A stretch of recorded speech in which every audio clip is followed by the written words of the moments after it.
Number 10, first baseman. Can't kill the clock either. Barton. Well, Just got to keep playing. Well, can't go the four corners.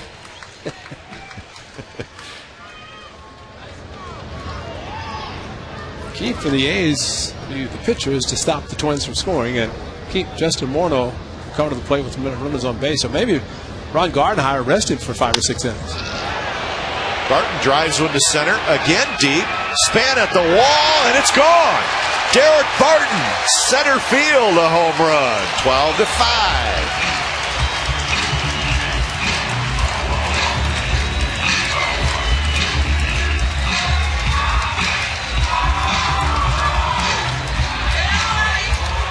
Daric Barton almost hit one out his first at bat with a couple of runners on. So welcome back, Daric Barton. First pitch home run hit into the opposite field, flushed it.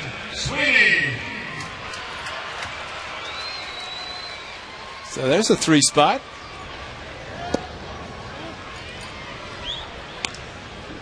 Ryan Sweeney steps up, just 1 out here in the 3rd.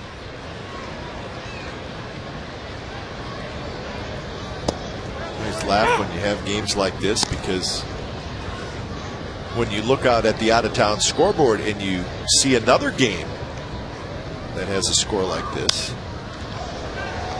you always say, oh, there's a wild one going on. So we have announcers in other cities going, oh, there's a wild one going on in Oakland. It's 12-5 now in the 3rd.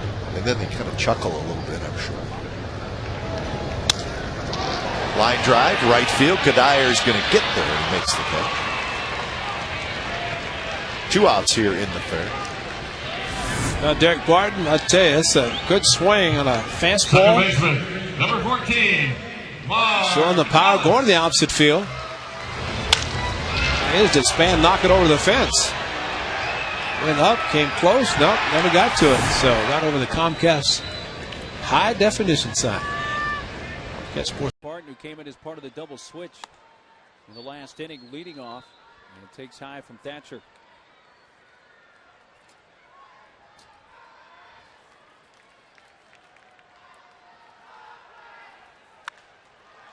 Center field, Gwynn. That's over his head. And Barton will wind up at second with his first hit of the season. Wow, he smoked that ball. First hit in 11 at-bats this year. Yeah, it's just, you know, with the way Joe Thatcher throws and his arm angle, and I don't see how a lefty can take a hack like that off of him. You gotta...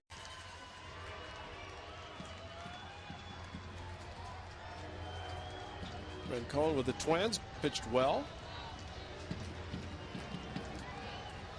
Yeah, he was a pretty good reliever for them. Daric Barton walked and scored in the 8th. Did that against Alan Embry.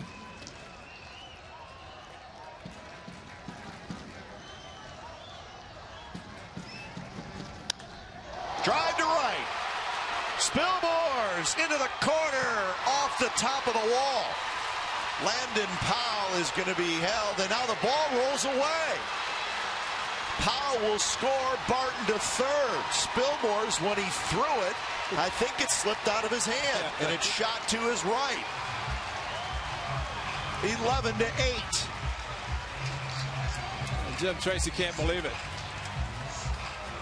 So Daric Barton, who hit a ball almost out of the park, slid into second base. And then when the ball got away, Tracy's going to make a pitching change. But first we'll watch a ball that came close to leaving the yard. Just about a foot. And that was a changeup. And it went to right center. Oh, he threw it to Gonzalez. That's what it was. He threw it to Carlos. Get the ball back in. So Houston Street sitting down there just enjoying a very big lead. And now he's in the game. So we got action, folks. Here comes Street, 11-8. Wakes will be looking for revenge after 2-0 loss to the Wizards earlier in the season. Only on Comcast Sportsnet Plus at 7:30. Daric Barton leading it off for the A's in the bottom of the 5th inning. Barton, Pennington, and Kennedy against Edwin Jackson.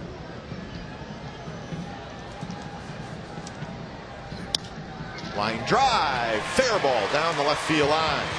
Barton rounding first, and now the ball kicks away from Rayburn, and Barton's going to get to second. He was going to stop at first, but he read it nicely, and as soon as he saw the bobble, he took off. Well, this is what Daric Barton likes to do. He uses the opposite field and hustles his way to first base, and for Rayburn, checked up on him, spun into foul territory, but still an easy enough ball for him to handle to get the ball back in. Little stutter step by Daric Barton, kind of like a football play. Yep. Out pattern, stutter step, fake the runner, fake the defender, and go for it. Got a double. So, and I don't think they're going to let him go that much more over 40. And Mariano is ready in case they need a 4-out save. And that is use his first walk here at the stadium as a reliever. Well, you're right, Michael. You know, you get your relievers that could go 1 inning, maybe an inning and a third, keep that pitch count under 20. He's available tomorrow, as he did the first game of the series here on Thursday through 2 innings, and Joe Girardi gave him 2 days off. Looks like he's coming up on this appearance again. We'll have to get a couple days off. Foul back by Barton.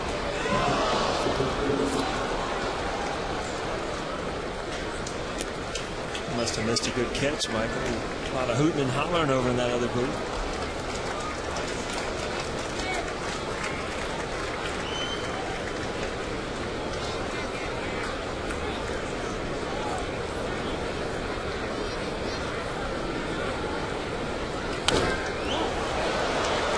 Almost in the same spot. Right back at him.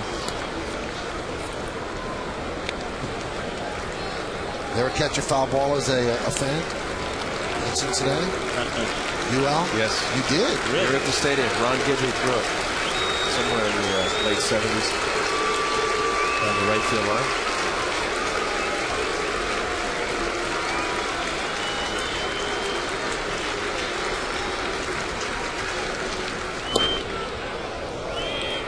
Tell Gator that story when you met him?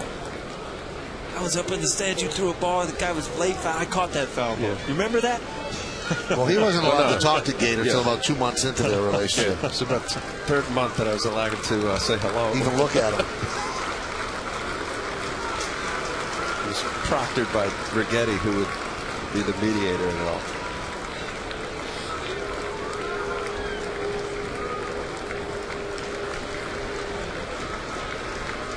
And the 1-2. Count 2-2.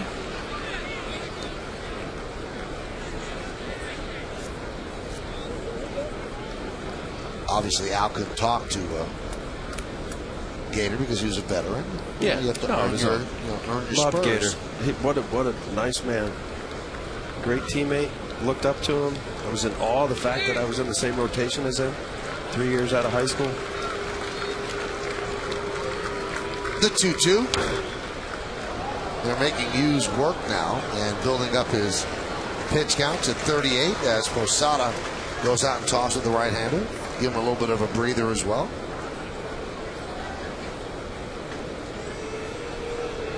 See what Barton's done so far. That single in the 4th inning was to right field. And Dave Island wants to check to see if Mariano is ready. He obviously is. He's been throwing for a while. Brian Bruni's also been throwing.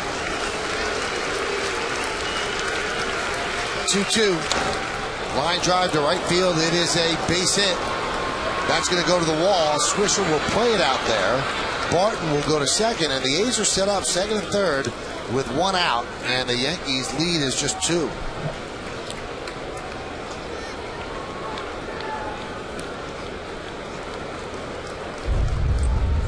Barton getting a curveball here. See it hanging a little bit, going that down and in zone. You saw where Posada was setting up. Anything down and in to most left-handed hitters, they like that spot. A little bit more of a slurve break to that curveball from Hughes.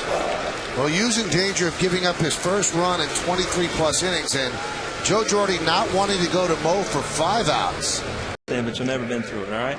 You're sitting on the on-deck circle, right? And you're getting ready to hit, and all of a sudden they're playing Bruce Springsteen in the stadium. And you're kind of getting into the song. It's like, God, it's a good song. And you get to the good part, and it's time to go hit. They got to turn the music off. You kind of want to just say, you know, a couple more minutes here, and then I'll go hit. How's that? You could have done that. I mean, you had that kind of power. Doesn't work. What was your walk-up music toward the end? Bob O'Reilly by The Who. Right. Bon Jovi. You should have had Mandy. Yeah, that would have gone over well.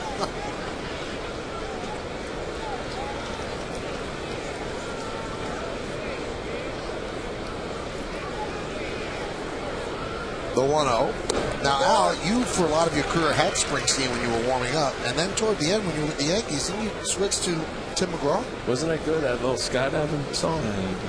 You know what I remember about that World Series? The World Series is we got there, we're going to play you, and we had just come from Yankee Stadium. You had those guys singing "Who Let the Dogs Out." Baja Man. What is that? I know. That was embarrassing. And not just a little song. It was like they had to stop like what we were doing to get them off the field. All right, you guys are done. Now, you know Don LaGreca, who does the radio show with me on 1050 ESPN, and he's the biggest Met fan you can find. He said, that's the most embarrassing moment as a Met fan ever. Got the Baja Man. In front of the dugout. In front of the dugout, performing it live over and over and over again. It was such a classic song, you had to hear it. They also had a guy that would dress up like Babe Ruth at Shea. I never saw him here. But he was always, and he looked just like him. He'd walk around with this big old bat in the uniform. I never understood that either. Now, we were talking about momentum before, how the Reds, in the year they won the championship over the A's, had the momentum. And Al and I were talking about it between innings.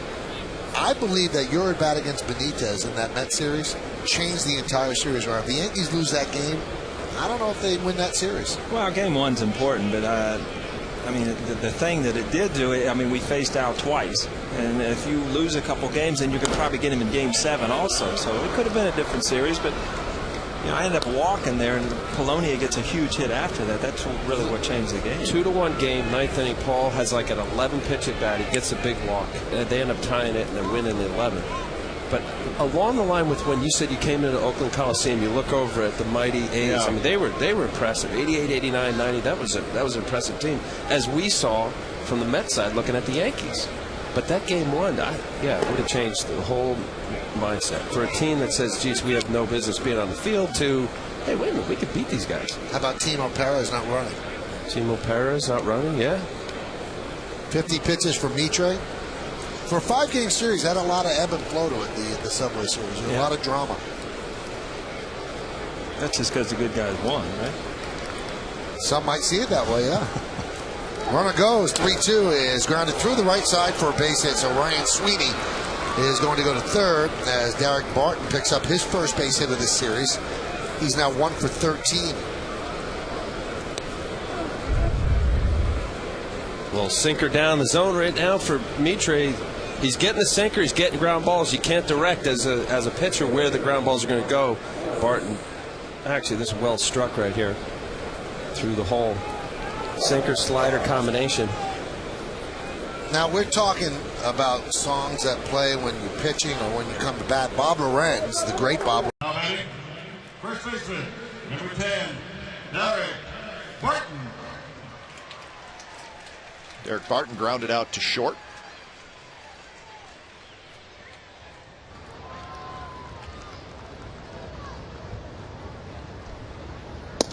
First pitch is inside.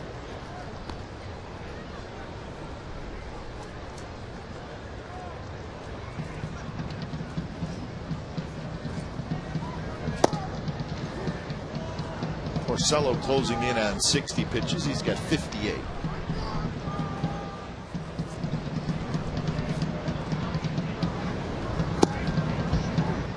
He has not thrown 100 pitches in a game this year.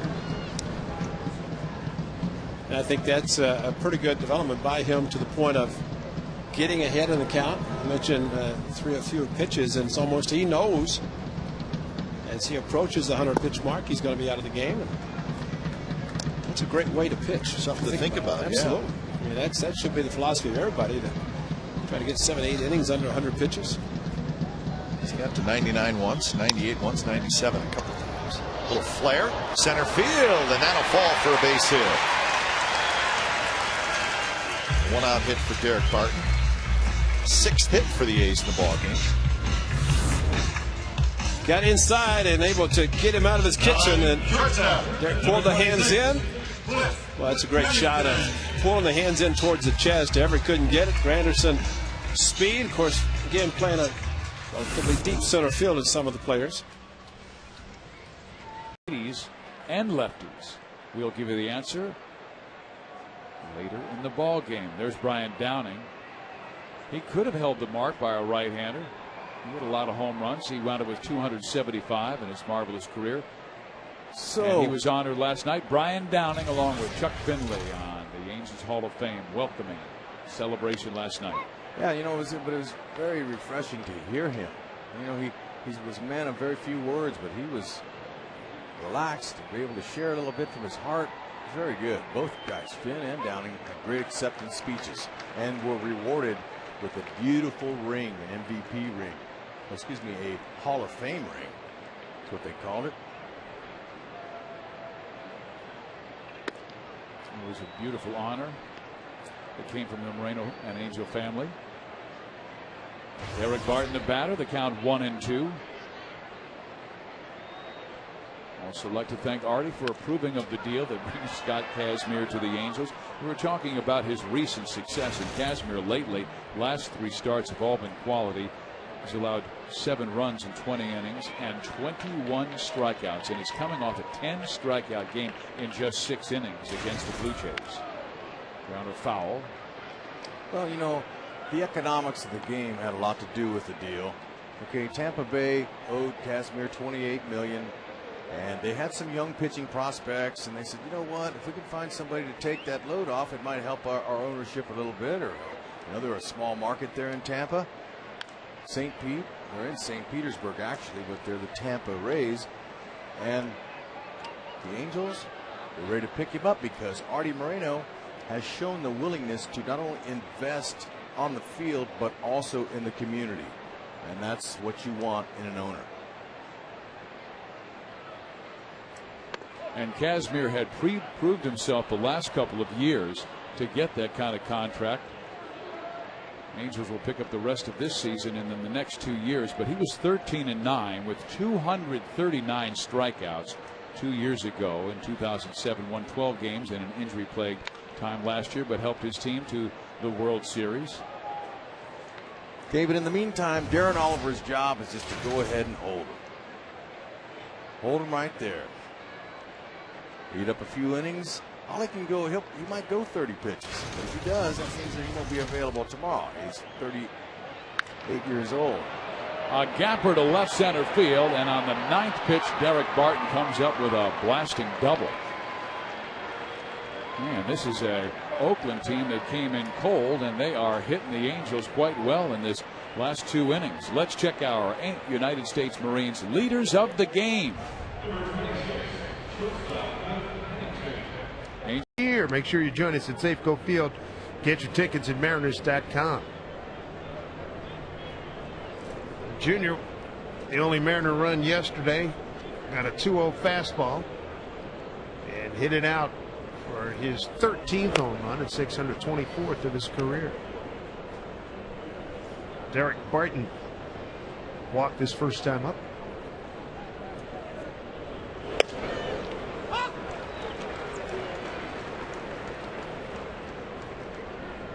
Only run tonight for the Mariners, Jose Lopez, home run in the 3rd. Snell's got a good rhythm going. He's got a changeup over, fastball over, sinker over. Not a bad job, except for those 2 walks. Yeah. Well, and you can see in the innings where he's been able to throw his strikes, he picks the pace up a little bit, throwing with more confidence as opposed to the innings where he's struggled. Yeah, there's a sizable time differential. Yeah, in between pitches. Yeah. 1-2.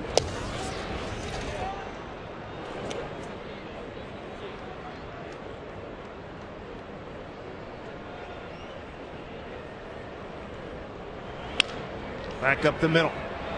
Good effort by Jack Wilson, and there's the first base hit tonight by Oakland. Daric Barton on a 2-2 pitch sends one up the middle. Fans give Ian Snell a nice round of applause for throwing no-hit ball for 4 2/3 innings.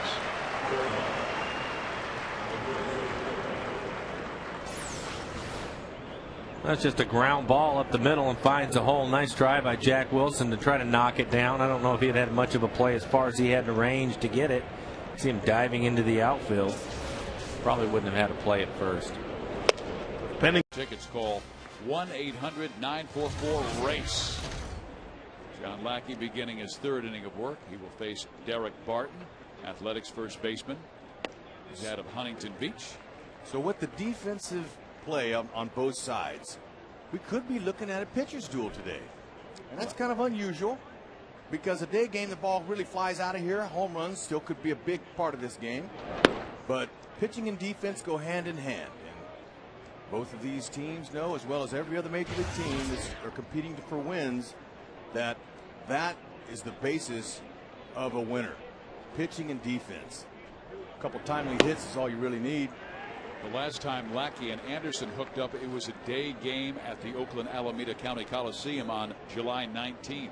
Final score 1-0 Angels in 10. Lackey and Anderson were absolutely sensational. It reminded us of that matchup between Joe Saunders and Zach Greinke back in April. That was such a great matchup. Well, what a nice yacker that kid's got. Brett Anderson, good hard slider. Barton sends one up the middle. That's the first base hit off John. So Daric with his 4th hit of this series.